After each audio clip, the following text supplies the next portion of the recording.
Good afternoon. Good afternoon. I am Dr. Rosa Yolanda Pineda. I am the co-founder of Connectemonos. Connectemonos is about reclaiming green and open spaces because the land is our, and so we can do that. I We've been running open streets on this block on Ottawa Avenue between 189 and 190th. Um, and I reach out to many community organizations. And one of those communities organization was WordUp. And we are honored to have partnered with you. And I know that you're busy, Veronica, doing other things. But we're grateful for the opportunity to bring literacy to this program. I know that the audience are little ones, and I have teenagers here today. So teenagers, just bear with us and have fun. This is going to be perfect. Veronica, I can pass that on to you and say a little bit about who you are. And Hi everyone. I think I met a lot of you before at previous days, but I think even though this is a kid's picture book, there's a lot here. It's totally fine. Also, there's a lot for everyone, and there's a lot. This is a really great opportunity to ask questions of like three like rock stars here. There's like they're very famous. They won't tell you how famous they are, but they're here, writers, illustrators, and translators. So if there's anything you're interested in, like regarding the arts and what you might want to do creatively as you move on through, high school into college and beyond, you should ask those questions now and take advantage of this opportunity.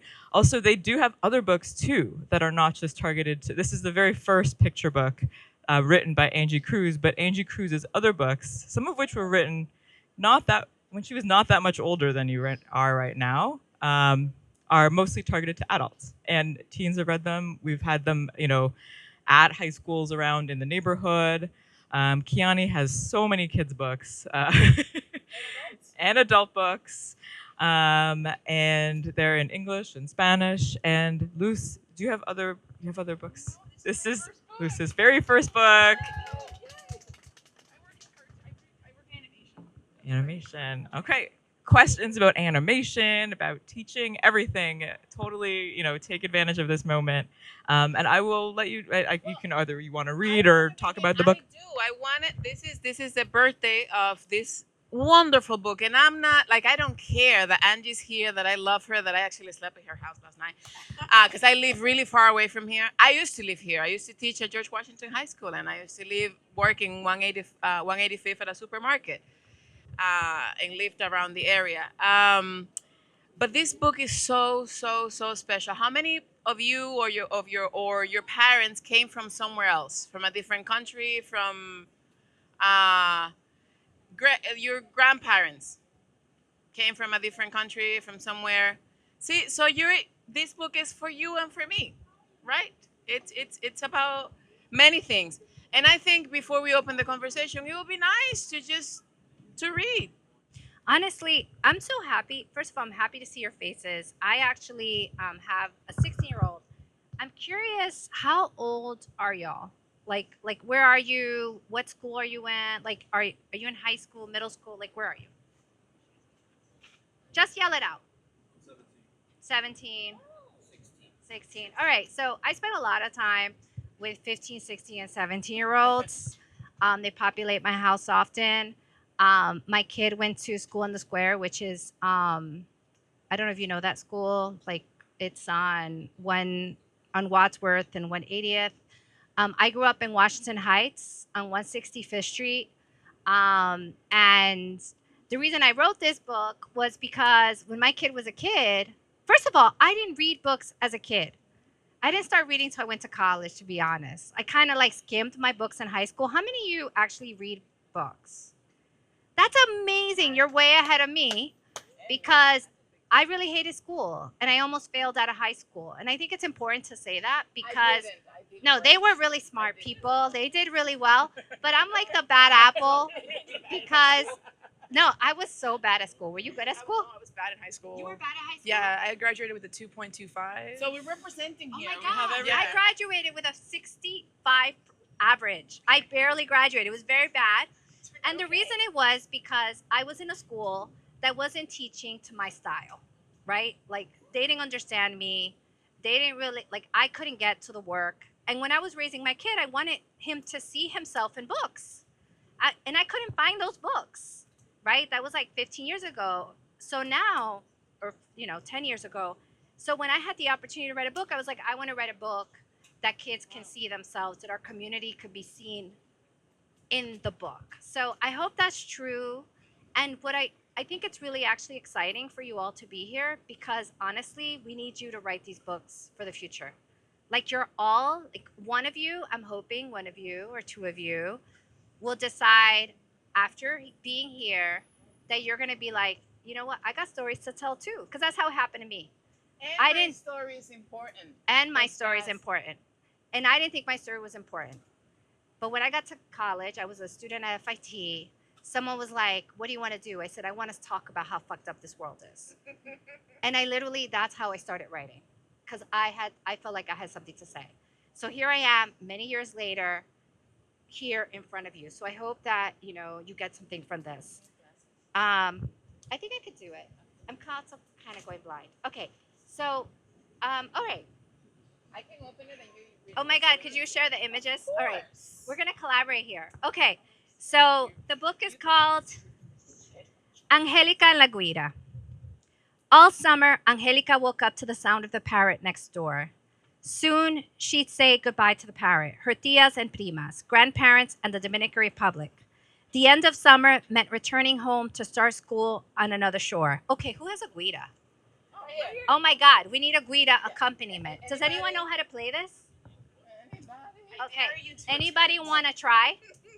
Because, this little girl doesn't play it well. Ahí vamos. Okay, I love it. Tú me dices, ahí vamos. Okay. So, the end of summer meant returning home to start school on another shore. The day before she left, Abuelito pulled out a wooden box from under his bed and said, over 100 years ago, on a land where rocks are plenty, in the greenest valley between the mountains, this güira played its song. Out of the box came a shiny, hollow steel can, the length of Angelica's arm. Abuelito held it with his right hand. With his left hand, he scraped its rough surface with a metal comb. Steady like the beat of the drum, he made it sing.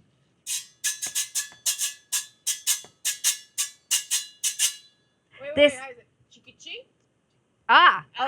Okay. When I say chiqui, you say cha. You want to play with me? Let's go. Chiqui, chiqui, cha. Playing la güira right here. This güira belonged to my mother. It was given to her by her father and his father before him. It is old, old, old, he said. When la güira played, people traveled from all over the country to dance to its song. He said, this güira has power. It makes the music go slow, slow, or speed up fast, fast. Ahí va.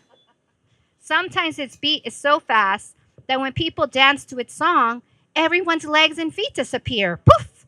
Like the flickering wings of a hummingbird. Angélica held la güira and scraped the rough surface with a metal comb. Make it sing, Abuelito said. And so she did. With each scrape, Angélica imagined the power of la güira. She imagined a room full of people who wanted to dance to the swish and timbre of the magical tin can, dancing so fast their legs and feet disappeared. Angélica finished her song and looked at Abuelito. She didn't want to leave him. She hugged him for a very long time. Remember, when you play this güira and fill the streets with sound, you are playing with everyone that came before you, including me. In this way, we are never apart, he said. I give you this güira so you can take care of it. This is my favorite drawing, by the way. Yes, I love this drawing. When she returned home to the land of Washington Heights, Angelica played la güira every time she missed Abuelito.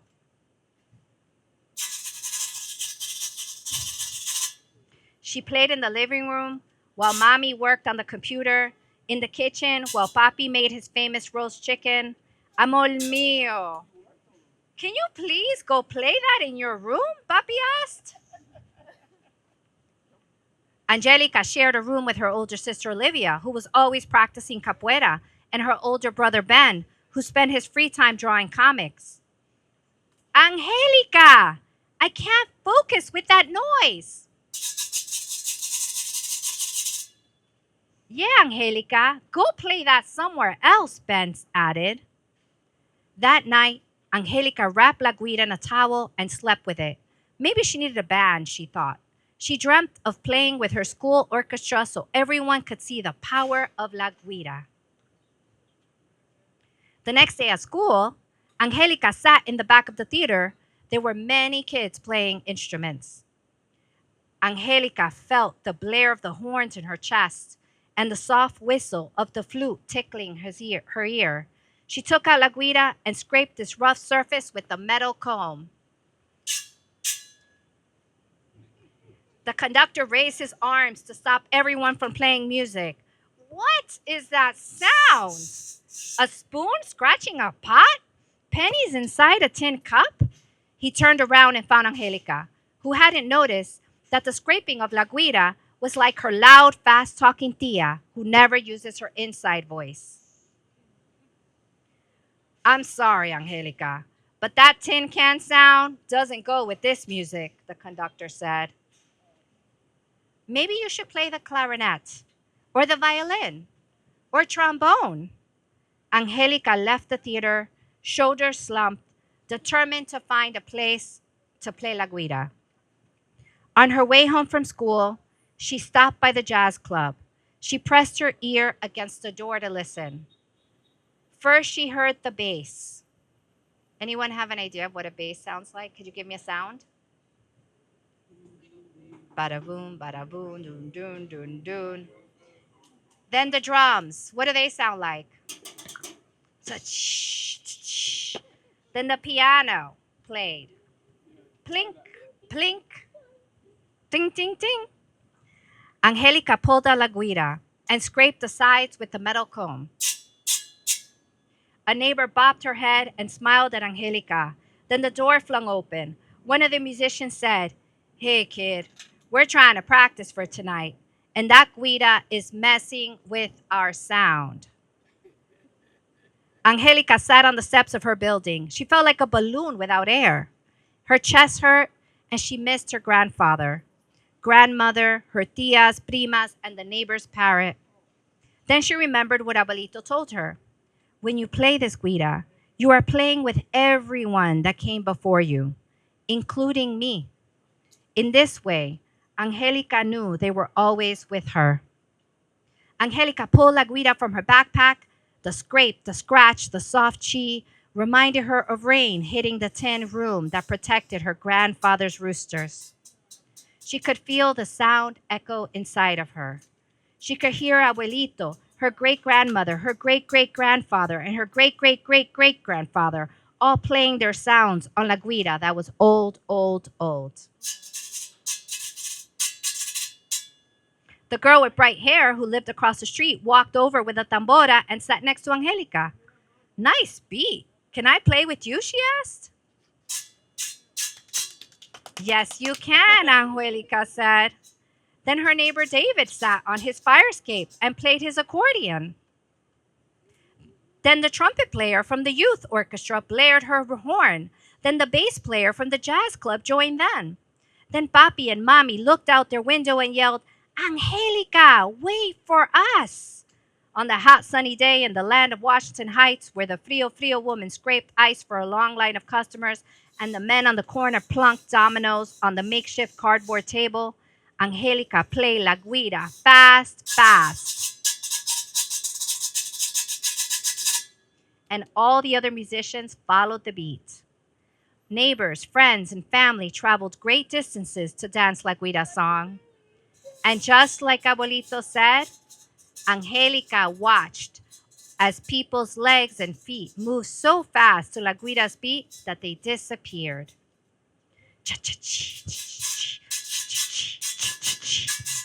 And finally, Angelica experienced the true power of La Guira. That's it. Thank you. And thank you.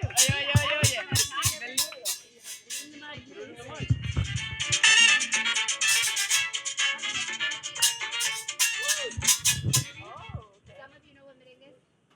Okay. How many of you know that?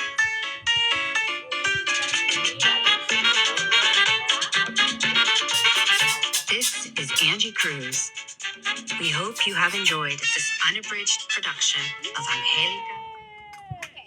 Thank you. So thank you for listening and thank you for celebrating because this is my first day. This book just came out a day ago. Like literally, it is the beginning of this journey for this book in the world. And we are so lucky. First of all, I'm so happy, Luz, you made time to come here. I mean, this book, I submitted it in 2020 and it's coming out in 2024, 4 years to go from the finishing of my writing to the actual publication of a book. So it's a very long process, right? So it's a really great opportunity for any of you who are interested in any aspect of the story. You know, we can talk about the story, but we could also talk about Kiani, who translated the book into Spanish. And it's amazing that it came out the same day, both in English and Spanish, because typically they publish the English one and they see how it goes and then they do the Spanish.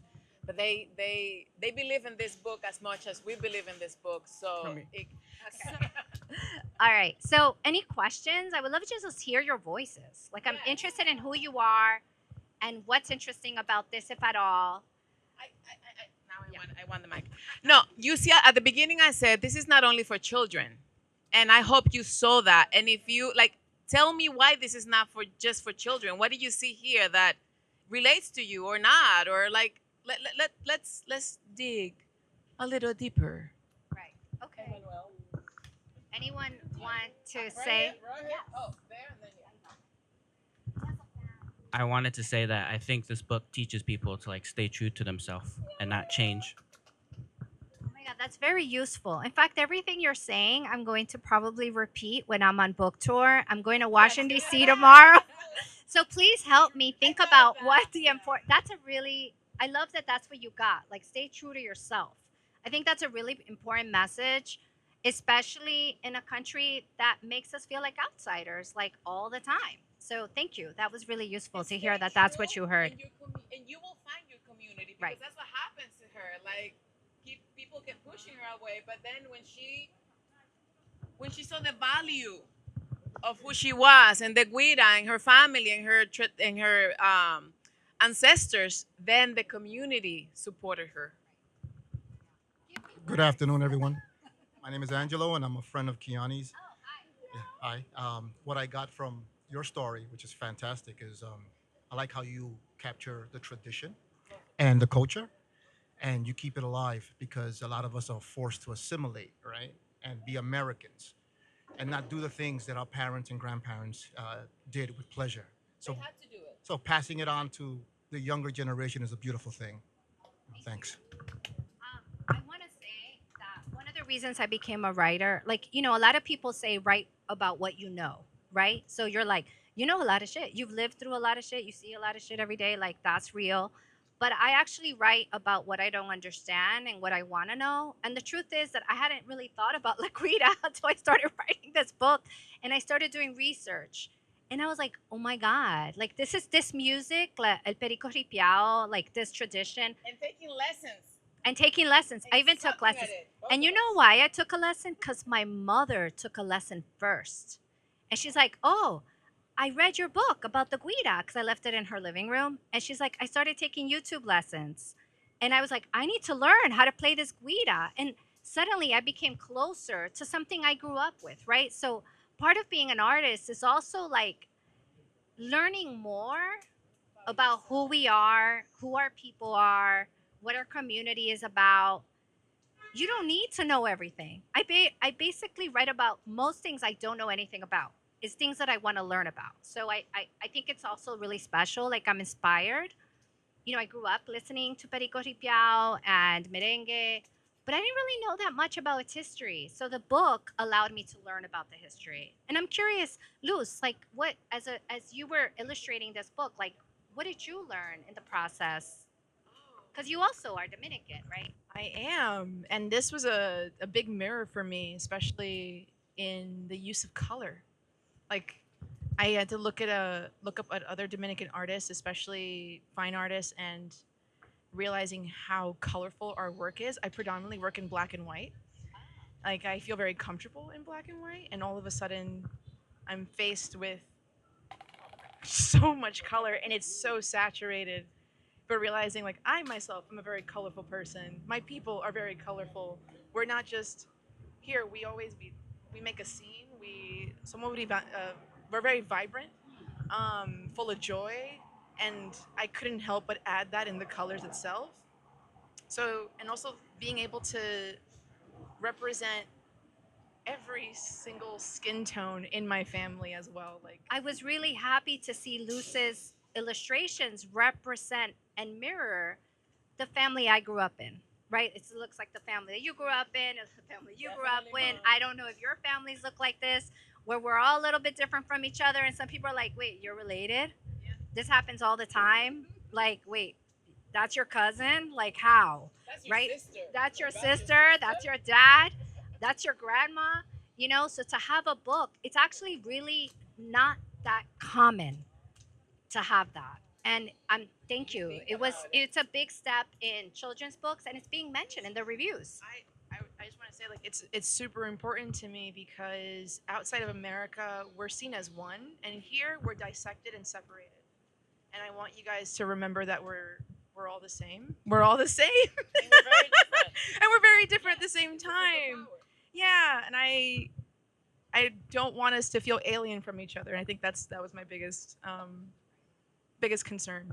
And that's all. Especially when you go to college. I don't know what college was like for you, but it was like, oh my God, what team am I on? You know what I mean? Like we were asked to divide ourselves. So I was going to the Latin student union, the Black student union. Like I was like really confused, right? Like especially you're much younger. But back in the day when there was only like 10 of us in college that were Dominican, it was a really interesting space because there was no space, right? It's still similar. It's the arts are still.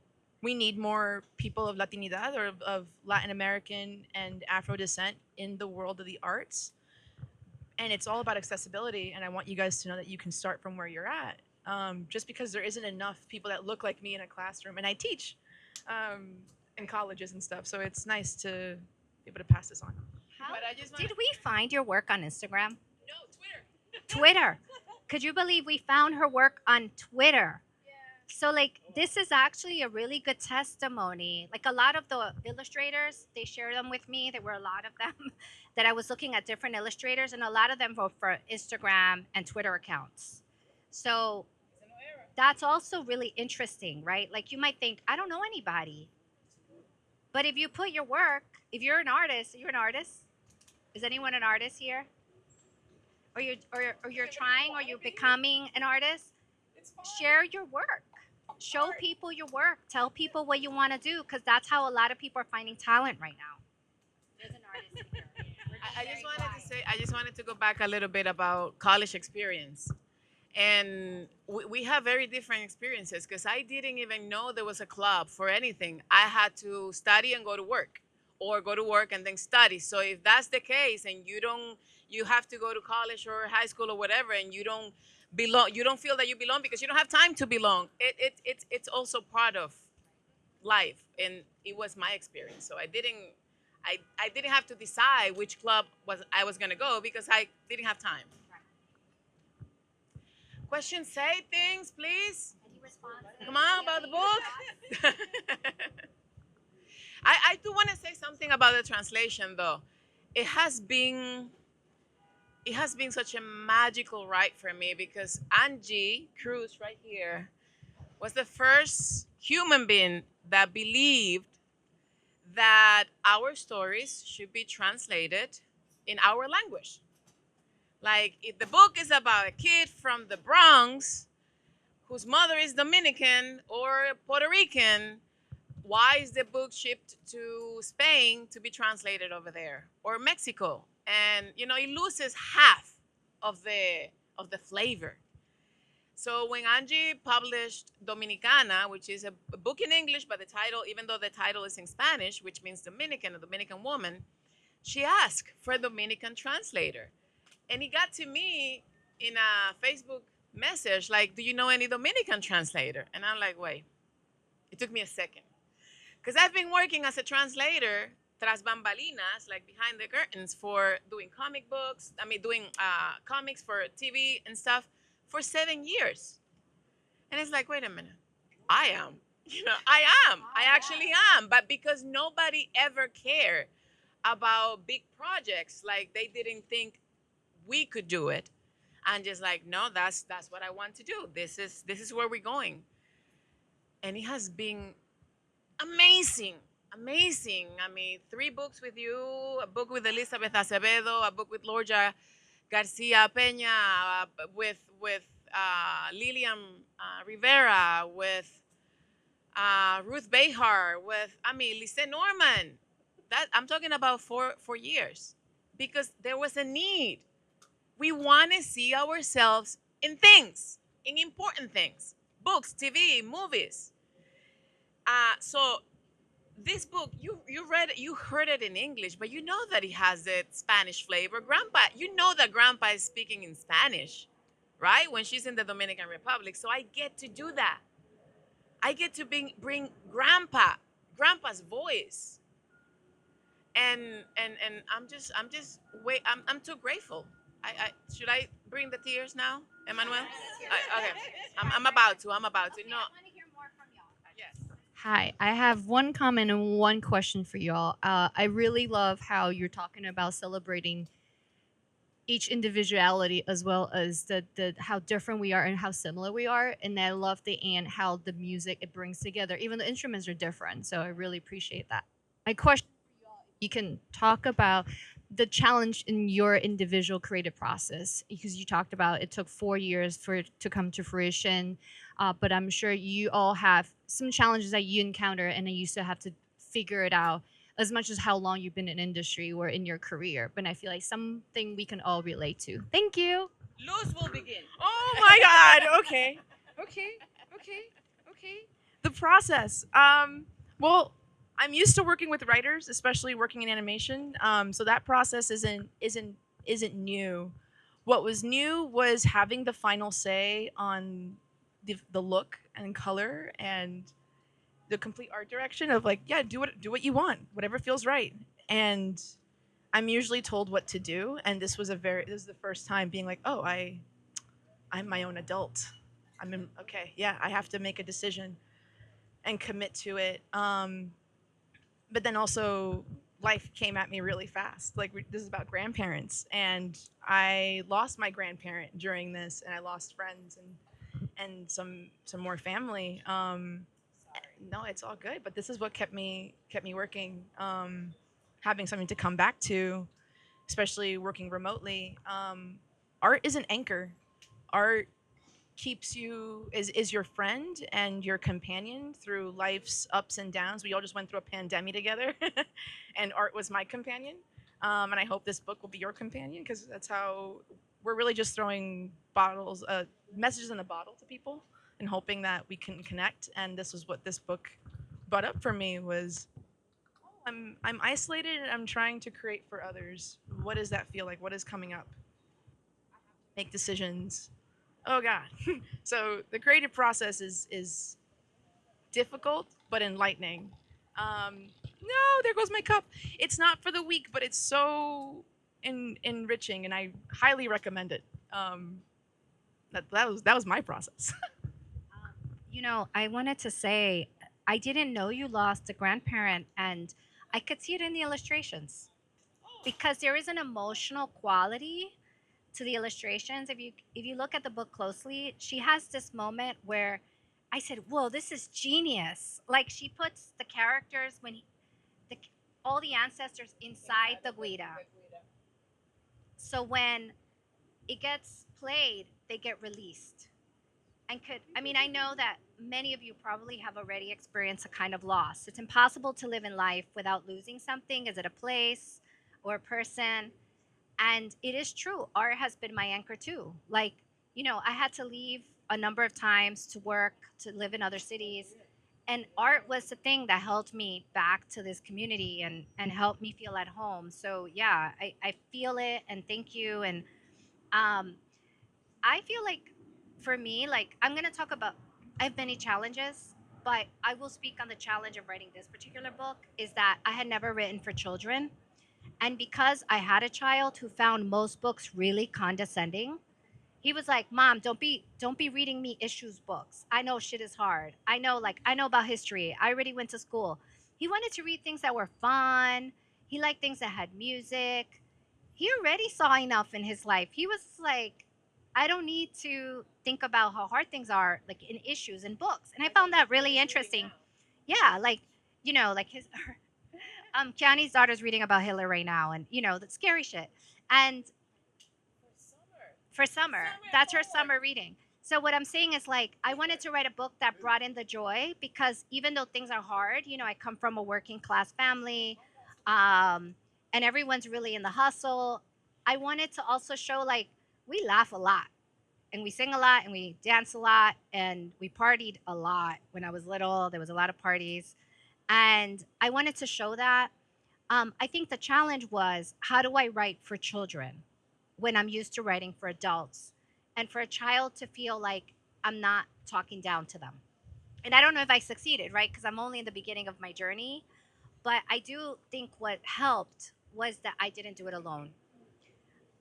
I feel like when I was a young person, I'm going to give you a secret. When I was a young person, I thought I had to do it all on my own. And if I didn't do it on my own, I didn't earn it.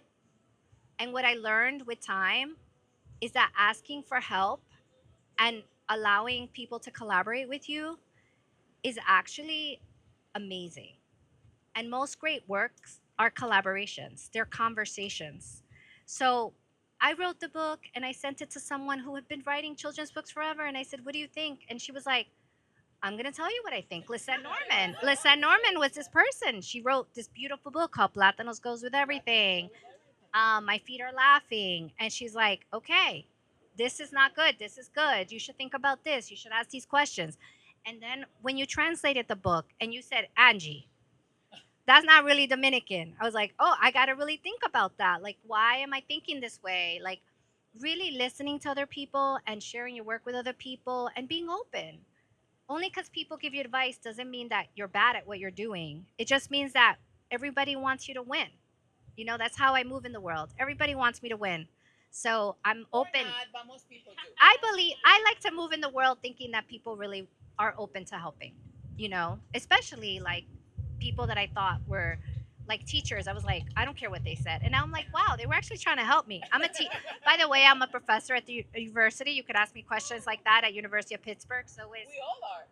you also are. teach at a university? Yeah, Where? I teach at the School of Visual Arts. Oh my God. And she teaches at Dartmouth. So if you have college questions, this is a really good panel for you. Jesus Christ. We all teach at university. Yeah. Oh my God. So process. The question was about process or challenges. Oh my God, do I have to talk about those? Yes. For me, it's easy. It's one big problem. I grew up in the Dominican Republic. I finished high school there. That's why my experience is probably different than yours. And I began writing in Spanish. So living in this country, when I'm writing in a different language, was extremely challenging because there I was nobody. Here I was less than nobody, and all I knew is that I liked writing. Like when I went to college and I began reading and writing, it was like, this is what I want to do no matter what. So what I did is that I tried to refine my craft, and I finished a business degree, and I went to taking Spanish education, psychology, art, like everything that related to the things I was passionate about. And I kept going. And then 20 years after, because I've been writing for over 20 years, I have published many books here, there, everywhere. this other door open, which is translation, and it's what I've been waiting for like my whole life, and I didn't even know it. I all my whole life it's surrounded, or it works, it's beautiful because of my language, which even the fact that my mother-in-law likes me is because I speak Spanish. You know, I teach Spanish, I write in Spanish, I translate into Spanish. It's what else can I ask for? It has been, it took a while, but I knew what I wanted. I knew what I wanted, and I just kept going. And many people close doors to the day, and many people say, don't believe in me. Fine, I do believe in myself. No. No, I have to ask, how do you hold on to that confidence and that sureness of I'm like not gonna I am? say in front of them. No, that no, I no, no, drink a lot, no. and that I am traumatized. No, And I no, got Chris. panic attacks sometimes. What am I sharing here? This is true. I'm so sorry. No, I love that though. You've been able to hold on to what's yours, and who you are. Identity is so important. Okay, so 2 minutes ago we were talking about grandparents. I had the best grandmother in the planet. And when I was freaking out and crying and not knowing where I was going, I would talk to her. And she would not know, like she had no clue what my life was. Like she doesn't know what a career in college is. She doesn't know that I have to keep my GPA. To keep to get a scholarship, but she doesn't know what it is to owe money in college. You know that you have to wait. I mean, you have to spend 10 years paying it. But she loved me, and she just comforted me. Like I didn't need. She didn't need to know that to comfort me, to bring me back to myself, and tell me that I was loved. I know. I get those sometimes. I get. You had a great foundation. I got a question. Any advice for? Can I just speak? Do I need to? Any advice you want to give to the youth here who may consider going into becoming writers or actors or anything in the arts? Any advice that you guys want to give By the way, he's a writer and an actor too. to the? No, never. Oh, it's very funny. It's never too late. Actually, I run an MFA program, a Master of Fine Arts program in the University of Pittsburgh, and I do admissions. And we now have so many applicants that are in their 50s and 60s. It's not too late, and we do accept them. It's really about your project, right? Like it's never too late, I think. And I also think it's definitely not too late for people who grew up working class. Because the truth is, I was a late bloomer. I happened to publish early, strangely, but I was a late bloomer, and I had to do a lot of catching up because, like I said, I didn't have really books at home. I grew up in a family that was encouraging me to do accounting because that's what my mom did. And she's like, you need security and you just need to get a job that will take care of you. And I kind of hid my love for writing and what I was doing. I was doing it like I was having a secret lover or something. It was very strange. And I would just say, I'm studying. They were like, what are you doing with all those books? I'm studying. And they're like, oh, that's good. Studying is good. Like saying a writer was like a strange thing. They're like, writing what? And it's very funny because finally I said to my grandmother, I was like, oh, I'm writing a novela. And she was very excited. And when the book came out, she was so disappointed. She's like, that's it? I thought you were writing something for TV. But it's okay. She now understands, I think. But, no one ever understands. But I do think that what I would say for, I went to college. I went to FIT because it was the only school that would accept me. And then I went to SUNY Binghamton. And you can go to another school and you can go to another school. And there's no right way to do your life. That's my best advice for you. And when it comes to the arts, as someone who does admissions and accepts students, the most interesting students are students who actually did interesting things in their lives. You know what I mean? And really stuck, like even if nobody cared what they wanted to say, they lived following their impulses in their heart. So I would say that has a lot of value in the arts.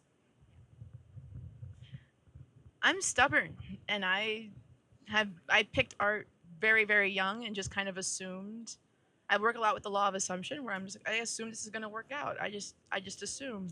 Um, I'm a Virgo with a Scorpio moon, Capricorn rising. Yeah. She doesn't know about this. Oh, I'm an astrologer part time. This is what? No. We gotta talk. We will. The book is a Leo Sun Gemini moon, and if anyone knows, Leo. it's a Leo. Yeah. And it's funny. It's a book about identity, which is Leo, and Gemini is travel, and she's traveling back and forth between countries. It's thematically right on. Yeah. When I like something and it gives me joy, I stick with it because it just feels right. If it didn't, I wouldn't do it. So that's why I just stick with art. And it acts like a magnet, just like how if she forced it on others. I don't know. Art just kind of pulls everything in for me, because I love it so much. And if you enjoy something, I do truly believe that it'll pull the things that are good for you in your life towards you, without you having to like struggle or fight towards it. Because the only reason I kept going is because every door kept opening. So I just meant like, I guess I might as well just keep doing it. Because anything else I tried to force myself to do didn't work. I'm really bad at math and other stuff. So with the arts, if it's for you, you will know, and you don't give up. Also get signs. Yeah. Anyone ever heard this term green flag, red flag? Like a green flag is like, they're out there, and like I feel like I didn't think I was a writer, and a teacher would say, "Wow, that's really good. You should write more." And I'm like, "What are you talking about?" And I would ignore it, and then someone else would say it, and someone else would say it, and eventually it sticks. And it might take longer for some people, but if you really pay attention, you're like, oh, people keep saying I'm really good with people. People keep saying that I'm a really great listener. And then you start building up confidence.